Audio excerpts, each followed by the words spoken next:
नमस्कार, जनप्रभास लाईव्ह मध्ये आपलं स्वागत। छत्रपती संभाजी महाराजांच्या जयंतीनिमित्त आज शहरात विविध ठिकाणी विविध उपक्रमांचं आयोजन केलं जातंय। याच पार्श्वभूमीवर आता आपण कोल्हापुरातल्या बापाज तिकटीत आहोत। या ठिकाणी तब्बल 12 तास लाठीकाठी या खेळाचं सादरीकरण करण्यात आलंय।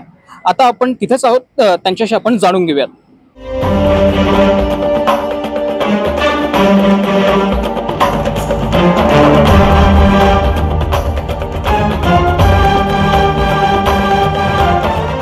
आम्ही कोल्हापूर जिल्ह्यात राहतोय। कोल्हापूर जिल्ह्याची माती ही लढणाऱ्यांची माती आहे।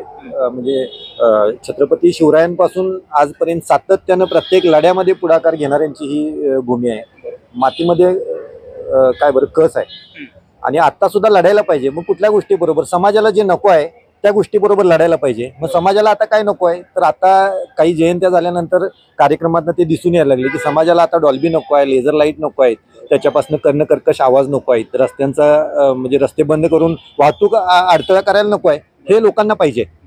मग आपण ते करायला पाहिजे। मग आता ती सुद्धा ती लढाई आहे। मग त्यातनं काहीतरी मार्ग दाखवावा या हेतून आम्ही आजचा हा उपक्रम घेतलेला। त्याच्यामध्ये जर डान्स करायचा असेल तर मग त्याच्यासाठी वेगळ्या प्रकारचं टॉनिक लागते, पण इथं जर 8-10 तास 12 तास जर लाठीकाठी फिरवायची असेल तर त्यासाठी मात्र आपल्या शरीरामध्ये आतमध्ये ताकद असायला पाहिजे, त्यासाठी व्यायाम असायला पाहिजे।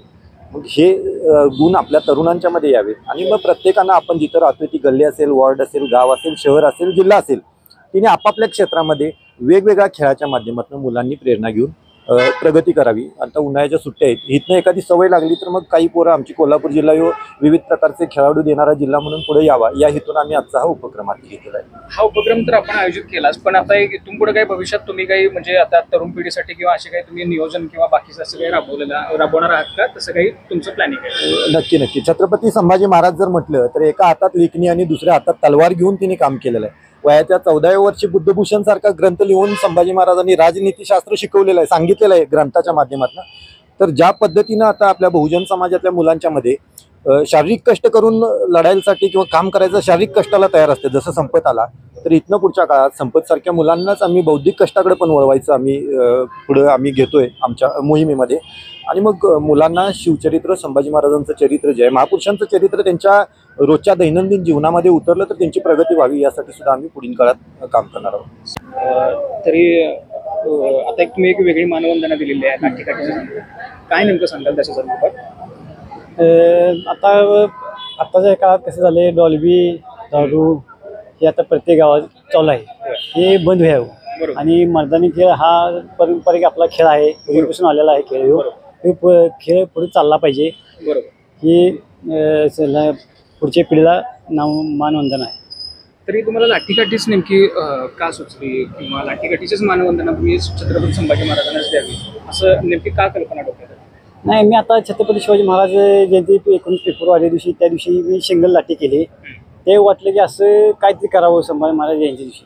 मग संभाजी ब्रिगेडवाल्याशी मी विचारलं आदिशासनी की असं काय करूया। मग ते म्हणले काय अडचण नाही, तुम्ही कार्यक्रम करा, काही विषय नाही याच्यात। मग ते मी म्हणलं डबल लाठीचा कार्यक्रम करणार आहे, म्हणलं 8-10 तास करणार आहे, म्हणले ठीक आहे, म्हणलं करा, म्हणलं काय अडचण नाही। मग पहाटे 4 वाजल्यापासून 2 वाजता हे कार्यक्रम केला, 10 तास लाठीकाठी फिरली। तरी किती वाजल्यापासून हे सगळं सुरू केलं होतं आणि आता किती वाजेपर्यंत नेमकं तुम्ही? पहाटे 4 वाजल्याने चालू केले आणि दुपारी 2ला बंद केले।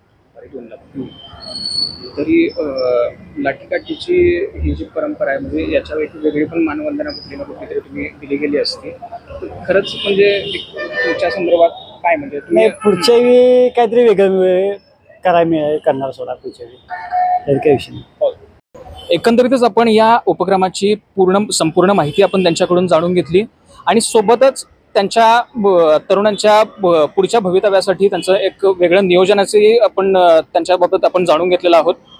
तर अशाच वेगवेगळ्या उपक्रमांमध्ये छत्रपती संभाजी महाराज आणि छत्रपती शिवाजी महाराज यांचा इतिहास उजळवण्याचं ही संस्था कार्यरत आहे। कॅमेरामन आकाश कांबळेसह मी निरंजन, जनप्रभास, कोल्हापूर।